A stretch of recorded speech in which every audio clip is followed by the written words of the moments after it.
This right here is the Whopper Plopper, and it is actually my favorite fishing lure. In this video, I'm gonna show you guys how to fish it. We're gonna try to catch fish on it, and I'm gonna show you some tips and tricks and things you may not know about it. So let's go ahead and get started, I guess. So I'd technically call this bait a topwater plopper, since there's a lot of brands, and just the original brand was called Whopper Plopper. You got River to Sea, now you've even got Berkeley Chopo, and there's a bunch of brands making them pretty much exactly the same. Here's what I will say though, there's also some extremely cheap ones coming out of China that are like $2 each, and although all the original brands are also coming from China, the quality is a lot lower. I would suggest going ahead and paying a little bit more for one, because they're really super cheap ones, they don't work as well. The hooks aren't as good, they don't plop right. This one here is a pretty good one, it's one that comes in my KG bass fishing kit, but you can see how it plops right there. I'll even get a little bit closer. That's what it's supposed to do right there. Not only watch it, but also listen. Hear the plopper? That right there is what a Whopper Plopper is supposed to do. On the cheaper ones, they just don't plop until they get right on top of you. But now let's go ahead and get into the fishing. So Whopper Plopper at its basics, you throw this out and reel it in as slow as you can get it to plop. And this is pretty much, I guess, imitating a dying bait fish on top of the water. But I'm gonna sling that thing out, and I'm just gonna hold my rod tip up, because that's your better chance of it coming out of the water. Because if you hold your rod tip down, sometimes it'll dive. So go ahead and hold your rod tip up and just reel it as slow as you can while still making it plop. For largemouth bass, that's gonna be the best. The slower you can reel it and let it plop, the more time the bass are gonna get to look at it, and if they look at it, they're gonna want it. So if you're reeling it too fast, a lot of those fish may not even have time to see it. They may look at, oh, what was that? I don't know, it's gone. So sling it out, rod tip up, and you're just gonna reel that thing as slow as you can. It's almost like a buzz bait, but it's just a nice, slow, constant retrieve. Throw it out, rod tip up, and reel it back as slow as you can. I think that's the biggest thing you can do with it, is reel it back as slow as you can while still making it plop. At the same time, there's a lot of ways you can retrieve it. Sometimes the bass, you can reel a little bit faster, and the bass will absolutely smash it. If the water is super clear, maybe you do reel it a little bit faster. That way they don't have as much time to take a look at it. But for me, I'm reeling it as slow as I can 95% of the time. But at the same time, this is a very extremely versatile lure. So you can throw it out, you can let it sit. You can let it sit there, you can let it sit there, and then you can pop it. Or you can give it a tug, like a 6-inch, 1-foot tug like that, and then let it sit again. And that'll work too. Now it's kind of working like a popper. You can throw it out, you can pop it, you can let it sit, you can pop it, you can let it sit, you can reel it, constant retrieve, anything like that, this thing works. That's why it's one of my favorite lures, because it's a buzz bait, a popper, all in the same package. And here's another thing. Here's a tip that I've learned. The closer you can get it to stuff, the better. Now, you gotta be good at casting, okay? That can come with time, but with me, the closer I can get it beside something, or the closer right up on the bank I can get it, like I'm gonna try to get it right there. I don't know if you could see that. Roll the replay if you could. I got that within a foot of the structure I'm casting to. And that kind of brings us back to how bass work. Bass like to sit around things. Whether it's they like to sit in those pipes, whether they like to sit over by those rocks, maybe they're just up under this dock. They like to be near stuff, and that's because not only does it make them feel comfortable, but it's also where their food's at. So obviously, let's say there's a bass under this dock, and what I'm saying right now is just a general rule for bass fishing. If I sling it, I don't know, 4 feet away from the dock and reel my bait, the bass is gonna have to come 4 feet to get my lure. Now he'll definitely still do that, especially if he knows it's there and he's hungry.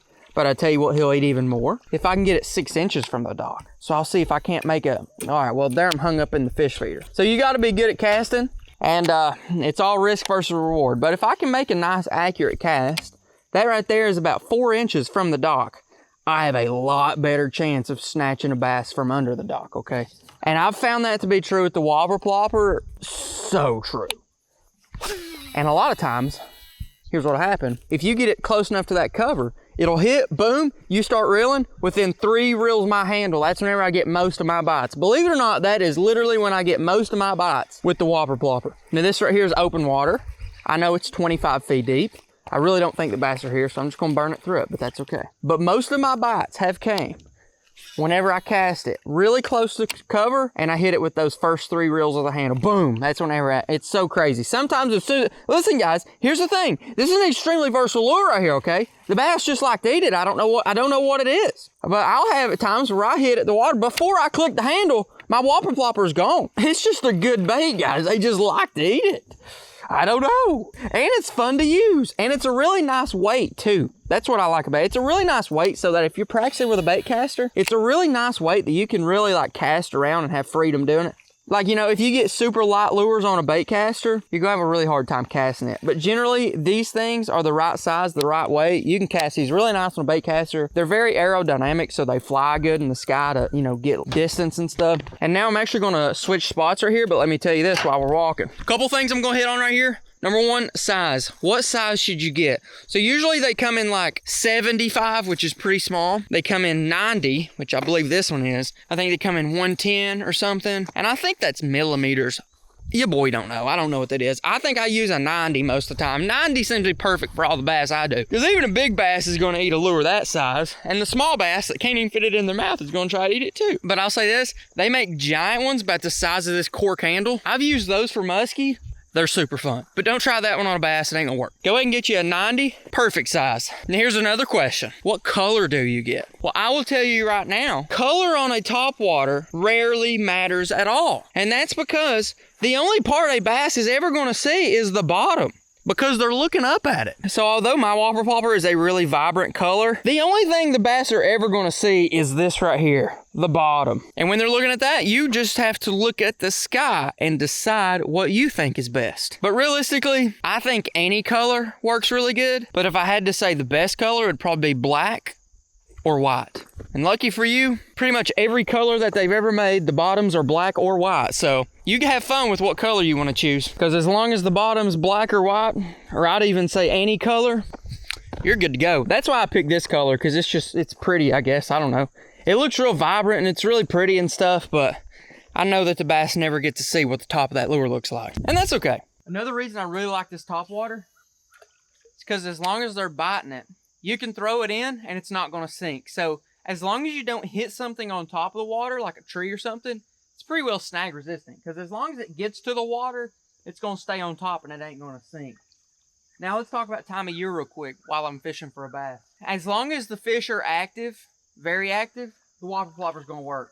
So I'm talking spring, summer, fall. If you're down south, they'll probably even bite it in the winter, honestly. As for time of day, this is important. Either nighttime, either early morning or late in the evening. Right in the middle or overcast. If the weather's cloudy all day, you can use it all day long. But if the sun is up, the sun's bright, it's shining down into the water, probably not the time to use a topwater. Because when the sun gets high like that and it's a really hot day, the fish usually go deeper. And since this bait is literally on top of the water, the deeper the fish are, the more you're asking for them to come up. And if they're 10, 12 feet deep, sometimes they'll come up and get it, but most of the time they're not going to come up and get it. They're going to stay down low. This really excels whenever the bass are shallow, which happens to be early morning, late in the evening, whenever they're up shallow feeding. So if it's middle of the day and the sun's out high, probably wouldn't throw this in this much. I mentioned I get a lot of my bites right at the first few reel handles of the cast. Also get a lot of them right here at the last one. So if your bait is like 5 feet out or like 10 feet out, don't go ahead and lift your rod tip up and pull it up. Work that thing all the way till the end, because I don't know what it is. Sometimes bass, they think about it too much or something, but they'll follow that bait. And then once they realize it's about to get out of the water, they'll just go ahead and snap on it. So reel it all the way up as much water as you can. See, like boom, I don't know if you could see that. That was a killer spot. Right up against the rocks. And you can even let it sit there for a second if you want to. I usually throw it in and nearly instantly start reeling it. And what's nice about this bait is since it is kind of a moving bait and you're reeling it in quick, you can cover a lot of water pretty quick with this. Boom, right under that dock. I'm gonna go ahead and start reeling. And if there was a bass that wanted to eat under that dock, I feel like he'd explode on it quickly. All right, now I'm just gonna fish. Oh, there's one right there, boom. Right, oh no, he came off. He hit it as soon as it hit up against that pipe. I don't think he was a big one, but he was a bass nonetheless. And I don't think he'll bite again because he felt the hooks. But I got it right in there, right up against those pipes. And that's whenever he just came up and hit it. I hadn't even started reeling. As soon as it hit the water, boom, he was on it.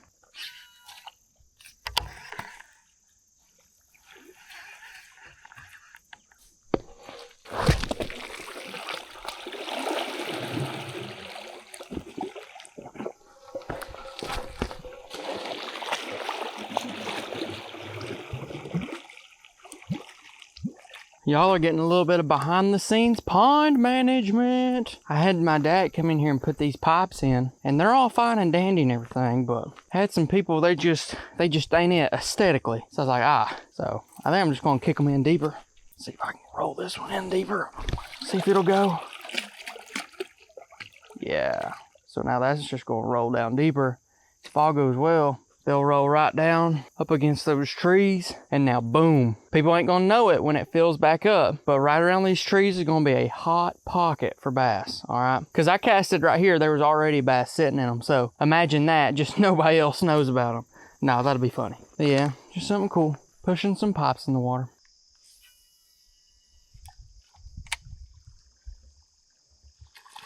See that? There's a bass right there. All I was doing is fishing it overall close to the bank, pretending to be a little bait fish, and he came up and smashed it because that's what they do. They're literally the apex predator of the water. That's a big one. Yeah, I mean, it's pretty decent. They are the apex predator of the water. So as long as you pretend to be a bait fish at the wrong place at the wrong time, they're going to have no problem eating you. Now, here's what I have to say. If you don't catch any fish, sometimes the fish just ain't biting. And who knows, maybe if you're fishing a random pond, maybe there's not as many fish in that pond as you thought. Try some new places, just explore a little bit. But as long as you pretend to be a little bait fish and throw it around where bass live, you're gonna catch them. But if you guys want to learn more about my top 5 bass fishing baits, especially for beginners, click right over here. Or if you want to learn how to hold a bass or what you need to look out for once you do catch one, click right over here.